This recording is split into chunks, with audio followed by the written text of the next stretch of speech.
പാലക്കാട് ജില്ലയിലെ എലപ്പുള്ളി എന്ന സ്ഥലത്ത് സ്പിരിറ്റ് മാനുഫാക്ചറിംഗ് യൂണിറ്റ് സ്ഥാപിക്കുന്നതുമായി ബന്ധപ്പെട്ട കാര്യത്തിലാണ് കോൺഗ്രസ് അതിശക്തമായി CPIMൻ്റെയും അതുപോലെ ചില നേതാക്കളുടെ സ്വാർത്ഥ താല്പര്യത്തെയും കടന്നാക്രമിച്ചുകൊണ്ട് രംഗത്തെത്തിയത്.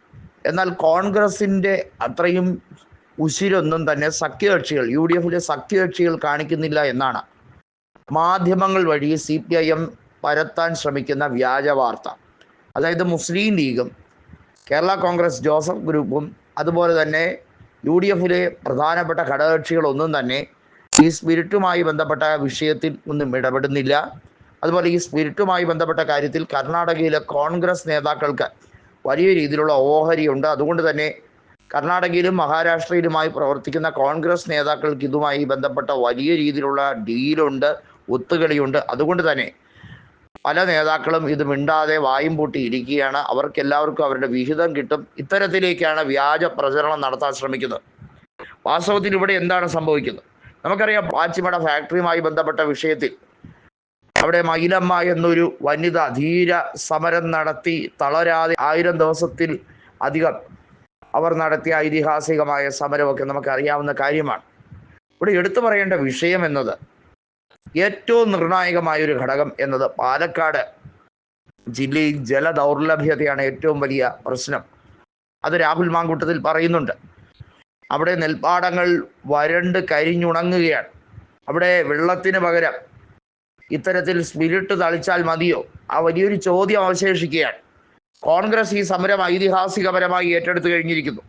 പാലക്കാട് MP ആയ VK ശ്രീകണ്ഠനും പാലക്കാട് MLA ആയ രാഹുൽ മാങ്കൂട്ടത്തിലും അതിശക്തമായി തന്നെ ഈ വിഷയത്തിൽ രംഗത്ത് വരുമ്പോൾ അതിനെ നിർവീര്യമാക്കി കളയാം എന്നുള്ളതാണ് മന്ത്രി MP രാജേഷും അളിയൻ നിതിൻ കണിച്ചേരിയും വലിയ തരത്തിൽ ശ്രമിച്ചു നോക്കുന്നത്. കാരണം അവർക്ക് സ്വാർത്ഥ ലക്ഷ്യങ്ങളുണ്ട്, സ്വാർത്ഥ താല്പര്യങ്ങളുണ്ട്. പാലക്കാട് ജില്ലയിൽ കണിച്ചേരി കുടുംബം അറിയാതെ ഒരു ഇല പോലും അനങ്ങില്ല എന്നൊക്കെയാണ് MP രാജേഷ് തന്നെ വീരവാദം അടിക്കുന്നത്. കണിച്ചേരിയിലെ ഒരു റഷീദ് മാഷ് പഴയൊരു കമ്മ്യൂണിസ്റ്റ് ലോക്കൽ നേതാവാണ്. അദ്ദേഹത്തിൻ്റെ മകനാണ് നിതിൻ കണിച്ചേരി. മകളാണ് MP രാജേഷിൻ്റെ ഭാര്യയായിട്ടുള്ള യൂണിവേഴ്സിറ്റിയിൽ ജോലിയുമായി ബന്ധപ്പെട്ട പ്രവേശനത്തിൽ പിൻവാതിൽ വഴി നിയമനം നടത്താൻ MP രാജേഷ് പരമാവധി ശ്രമം നടത്തിയ നിനിത കണിച്ചേരി. ഒന്ന് ആലോചിക്കണം, എന്തുമാത്രം സ്വജനപക്ഷപാതവും അഴിമതിയും ധൂർത്തും രാഷ്ട്രീയ ലാഭത്തിന് വേണ്ടിയുള്ള കുതുകാല് വെട്ടുമൊക്കെയാണ് കേരളത്തിൽ ഇവിടെ CPIMൽ നടന്നുകൊണ്ടിരിക്കുന്നത് എന്നുള്ളത്. UDFിനകത്ത് ഒത്തൊരുമയില്ല, ഒറ്റക്കെട്ടല്ല. അതുകൊണ്ട് ഞങ്ങൾ എന്തും കാണിക്കും, ഏതറ്റം വരെയും ഞങ്ങൾ എന്തും നടപ്പിലാക്കാൻ, സ്വാർത്ഥ താല്പര്യങ്ങൾ നടപ്പിലാക്കാൻ ശ്രമിച്ചുകൊണ്ടേയിരിക്കും എന്ന ഒരു സന്ദേശമാണ് ഇവിടെ കേരളത്തിൽ MP രാജേഷും അതുപോലെ അദ്ദേഹത്തിൻ്റെ കുടുംബവും കൊടുക്കുന്നത് എന്ന് വേണമെങ്കിൽ പറയാം. ഏതായാലും രാഹുൽ മാങ്കൂട്ടം MP രാജേഷിൻ്റെ തൊലിയൊരിച്ചു. പാലക്കാട് നിയോജക മണ്ഡലത്തിലെ നിയമസഭാ തെരഞ്ഞെടുപ്പ് നടക്കുമ്പോൾ അവിടെ നീല ട്രോളി ബാഗ് നടത്തി പാതിരാ നാടകം നടത്തിയ വിഷയം ഉൾപ്പെടെ രാഹുൽ മാങ്കൂട്ടം തൻ്റെ നിയമസഭയിലെ ആദ്യ പ്രസംഗത്തിൽ അവതരിപ്പിച്ചതാണ്.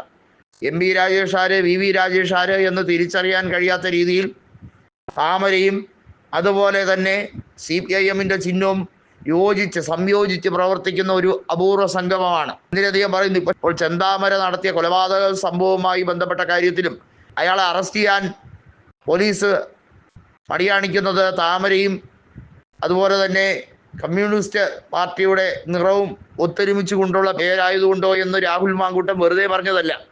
ഇത്തരത്തിലാണ് CPIMൻ്റെ അധപ്പതനമെങ്കിൽ കേരളത്തിലെ ജനങ്ങളുടെ അവസ്ഥയൊന്ന് ആലോചിച്ച് നോക്കൂ.